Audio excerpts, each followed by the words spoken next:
90년대 학번, 70년대생, 더불어민주당의 차기 리더가 되기 위한 97그룹의 도전이 이어지고 있습니다.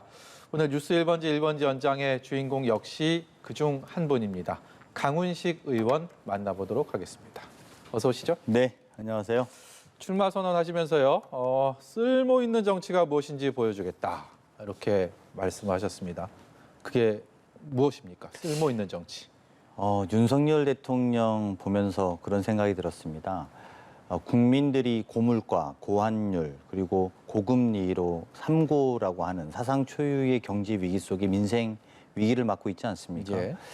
근데 그 문제에 대한 대책을 물을 때 뾰족한 대책이 없다라는 답변을 보면서 국민들이 도대체 정치는 어디다 쓰는 거냐라고 저는 되묻고 있다고 봅니다. 뿐만 아니라 대통령은 처음 해봐서라는 말을 들을 때마다 국민들이 단 하나의 마지막 우리가 믿음이나 희망을 가져야 되는 대통령이 그렇게 말할 때 국민들은 절망할 수밖에 없다고 생각합니다. 네. 역설적으로 이렇게 어렵고 힘들 때 정치가 쓸모 있어져야 되고 그것은 단순하게 그냥 무엇을 잘하겠다 무엇을 잘하겠다가 아니라 이렇기 때문에 정치인들을 잘 뽑아야 되고 이렇기 때문에 대통령을 잘 뽑아야 된다는 그 쓸모를 만들어서 보여드리겠다는 뜻입니다. 그동안에 좀 하시지 그러셨어요. 어떤 말씀이신지. 쓸모 있는 정치들을 우리 정치인들이 계속 다 해왔으면 맞습니다. 우리 국민들의 민생이 더 나아지지 않았겠습니까? 네. 그래서 제가 이번 출마 선언문에 제가 반성문으로 시작한 것은 바로 그런 부분입니다. 우리 당이 국민들의 심판을 지난 대통령 선거 그리고 지방선거 그전은 지방선거, 재보궐선거서부터 받았는데요. 총 3번의 큰 선거에서 국민들의 심판을 받았다. 저희는 이렇게 생각합니다. 그런 부분에 있어서 이번에 저희가 반성해야 되는 지점들, 우리들의 과거의 문제점들 그런 것들을 지적해 나갔던 것이고요. 그래서 그 반성문 이후에 이제 이 반성과 부끄러움의 시대를 계속 할 수는 없지 않습니까? 이제 우리가 새로운 시대를 열어야 되는데 그것은 쓸모 있는 정치로 다시 기본과 상식을 확립하겠다는 그런 제안을 국민 앞에 드린 겁니다. 예. 개인적으로는 많은 고심 끝에 어려운 결심을 하셨는데 속상하게도 많은 분들이 그리고 언론에서 어대명 이렇게 얘기합니다. 어차피 대표도 이재명이다. 뭐 이렇게 얘기를 하니까 좀 속이 상하실 수도 있을 것 같은데요. 어떻습니까?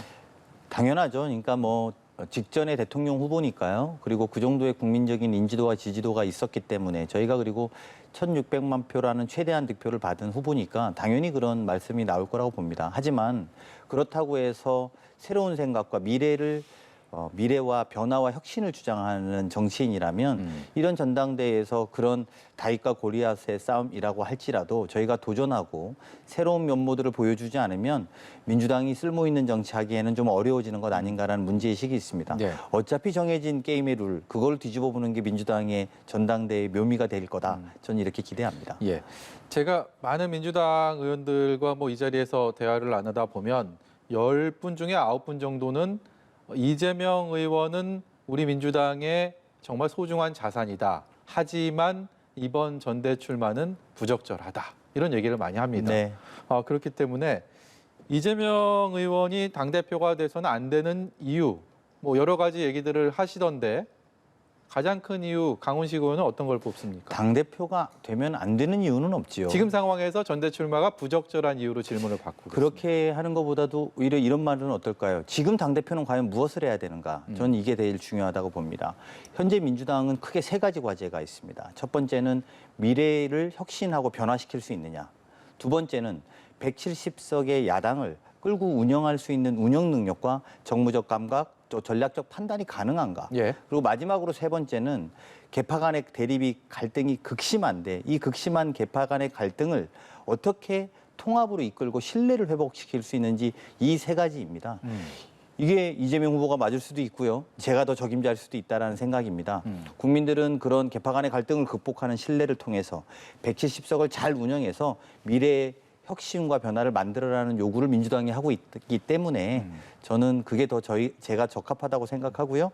그런 면에서 이재명 후보가 나오신다면 잘 경쟁해 볼 생각입니다.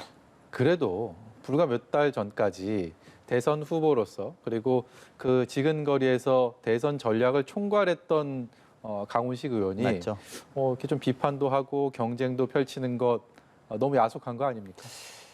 야당이 그런 것 같습니다. 여당의 시간이라는 것은 함께 원팀을 만드는 데 집중하는 것입니다. 왜냐하면 정부도 있고 또 국정을 운영하는 중요한 정당이기 때문입니다. 이제 저희는 야당이 됐습니다. 동시에 국민들은 혁신하라고 요구하고 있습니다. 큰 후보가 있다고 해서 우리가 그 밑에 가서 다 살면 또 다른 혁신은 없습니다. 오히려 더 많은 후보가 나올 수 있는 토대도 만들어야 되고요. 또 새로운 경쟁의 이야기도 해야 됩니다. 이런 시간을 통해서 새로운 진보를 재구성해야 된다고 생각합니다. 국민의힘 말씀을 좀 드리면 국민의힘은 보수 정당으로서 새로운 보수를 구성했습니다. 예. 그래서 새로운 내용과 새로운 인물과 새로운 사람이 나와서 새로운 비전이 나와서 이번에 저희는 정권을 그쪽에 넘겨줬다고 생각합니다.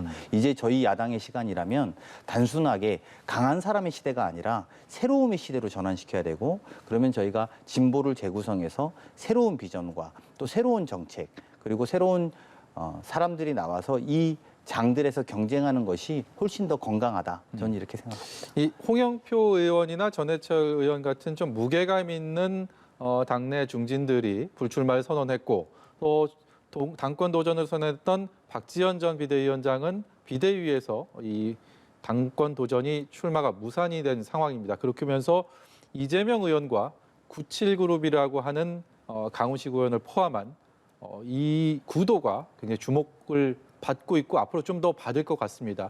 97그룹에 대해서 좀 얘기를 해보고 싶은데 앞서서 86그룹 용태론이 계속 있지 않았습니까? 10년 정도 여러 면에서 어린 젊은 이 정치인들 많이 달라져야 될 텐데 많이 다릅니까 실제로? 많이 다르죠. 어린 거 말고 뭐가 다릅니까? 일단 세대적 경험, 저는 세대 교체만을 주장하려고 당대표로 나온 것은 아닙니다.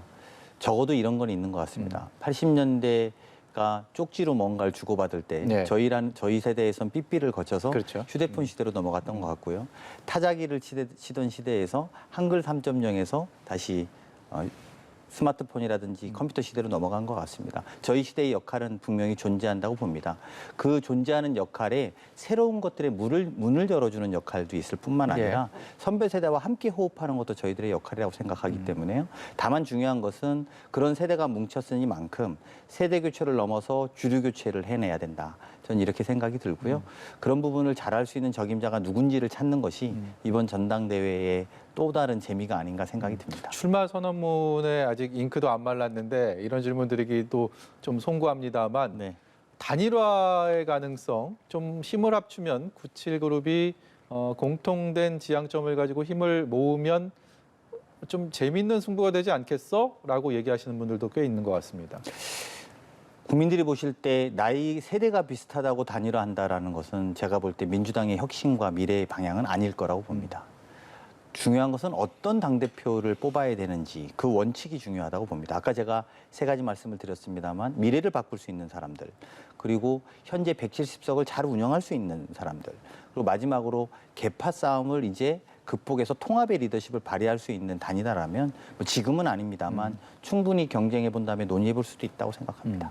오늘 전당대회 준비위원회에서 룰이 조금 바뀌었습니다. 여론조사의 비율이 약 15%포인트 정도 이전보다 이번 전대에서는 더 많이 반영이 된다라고 했는데 그동안에 또 당심과 민심의 이 괴리를 얘기하는 분들도 많았고 오늘 전준희 결정에 대해서는 어떻게 생각하십니까? 전준희 결정에 대해서 제가 선수로 뛰는 사람이 게임의 룰에 대해서 또 심판의 판정에 대해서 토를 다는 것은 적절하지 않은 것 같고 지금까지도 특별한 의견을 내지 않은 것은 정당 정치의 기본은 정해진 룰 안에서 서로 공정하게 경쟁하는 것이라고 생각합니다. 그래서 그 경쟁 속에서 제가 갖고 있는 비전, 제가 갖고 있는 소신들을 국민들에게 얼마나 알려내느냐 이게 저의 역할이라고 보고요.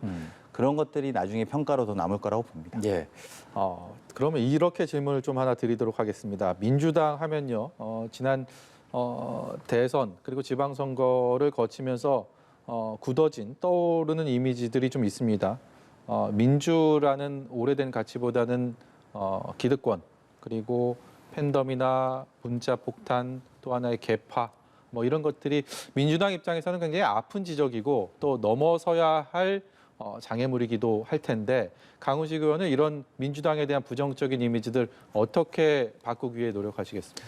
제 반성문의 핵심이 기본과 상식이 무너진 정치라는 표현을 썼습니다. 그게 우리 당이 지난 시간 동안 보여주었던 그래서 선거에 패배했던 제 모습이라고 생각합니다. 가장 중요한 것은 어쨌든 얼굴을 바꾸는 거라고 저는 생각합니다. 또 남의 당의 이야기를 해서 좀 적절하지 않습니다만 이준석 당대표가 국민의힘의 얼굴로 들어섰기 때문에 국민의힘에 많은 것들이 변화할 수 있었다고 저는 네. 생각합니다.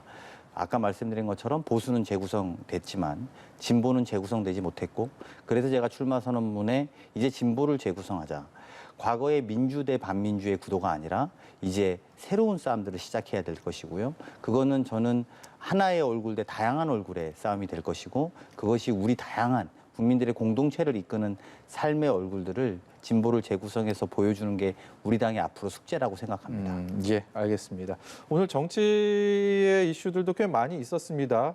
특히 인사청문 없이 교육부 장관 후보자는 임명장을 받았고 임명이 됐고 그리고 복지부 장관 후보자는 이번에도 제자리를 찾는 데 실패했습니다. 워낙 지금 코로나19 상황이 아직 뭐 해결도 안 된 상황에서 좀 마음이 좀 급하지 않았나라는 생각이 드는데 이게 인사가 어려운 겁니까? 아니면 좀 절차가 잘못됐다고 생각하십니까? 이 단순한 비판을 넘어서서 좀 고언이랄까요? 뭐 이런 말씀도 좀 듣고 싶은데요. 저는 어떤 과정을 통해서 일단 인사가 이루어지는 것인지를 모르는 것이 굉장히 큰 문제라고 생각합니다. 국민 전체를 놓고 다양한 인적 자원을 충분히 받아들여서 그게 심지어 야당의 주장이라 할지라도 충분히 받아들여서 인사를 하는 첫 번째 그물이 넓어야 좋은 물고기가 잡힐 텐데 네. 너무 좁은 물고기가 왜 좁은이 됐는지를 납득할 수 없는 그런 시대에 들어왔다. 과거에 보면 장관 이름 성함이 한 3-4분은 기억났었는데 네. 최근엔 별로 기억나는 장관님들이 정치인 빼고는 없습니다. 가령 지난 정부 초반에는 뭐 강경화 장관이라든지 우리가 기억나는 몇 분들이 있었거든요. 네. 정치인이 아니더라도 지금은 기억나는 장관이 없다. 그것은 그 인사의 의미, 인사가 메시지라고 정치에서 말하는데 그 인사의 의미가 국민들은 뭔지 모른다. 이번에 보건복지부 장관을 임명하셨던 분도 왜 하는지를 국민들은 모르고 있습니다. 그리고 그분이 자진 사퇴를 했어도 왜 자진 사퇴했는지도 모릅니다. 근데 이렇다면 윤석열 정부가 어떤 정부인지 무엇을 하려고 하는 정부인지 모른다는 뜻이기도 합니다. 근데 그것은 결국은 아까 제가 말씀드렸던 아니 도대체 이 정부가 나를 위해서 어떤 쓸모 있는 정치를 해주느냐 이거에 대해서 의구심을 가질 수밖에 없는 것이고 그것을 우리 민주당이 저를 당대표로 해서 네. 쓸모 있는 정치로 만들어 보겠다고 포부를 제가 밝힌 겁니다. 시간이 한 1분 정도 남았는데요. 당대표로서 당원들 그리고 국민들 어떻게 마음을 사로잡을 것인지 어떻게 진심을 다해서 다가설 것인지 1분의 시간을 드리도록 하겠습니다. 국민 여러분, 당원 여러분, 부족한 사람이 큰 용기를 냈습니다. 우리는 지금 새로운 파격이 필요합니다. 새로운 파격으로 민주당의 새로운 흐름을 만들어내야지만 예정된 파국을 막을 수 있다고 저는 생각합니다. 아직 재선에 국회의원 된 지 6년밖에 안 되는 젊은 친구다라고 생각할 수도 있습니다만 이 젊은 파격이 국민들에게 새로운 신선함과 또 새로운 기대감을 불러일으켜 줄 거라고 저는 생각합니다. 뻔한 수순의 민주당 전당대회가 아니라 새로운 파격이 있는 그래서 희망이 생기는 그런 전당대회로 만들겠습니다. 응원해 주시고 지지해 주십시오. 열심히 하겠습니다. 국민이 당원이 멈춰서라 하기 전까지는 끝까지 가는 겁니까? 물론입니다. 알겠습니다. 네. 오늘 말씀 여기까지 듣도록 하겠습니다. 네. 지금까지 민주당 강훈식 의원이었습니다. 네, 고맙습니다. 고맙습니다.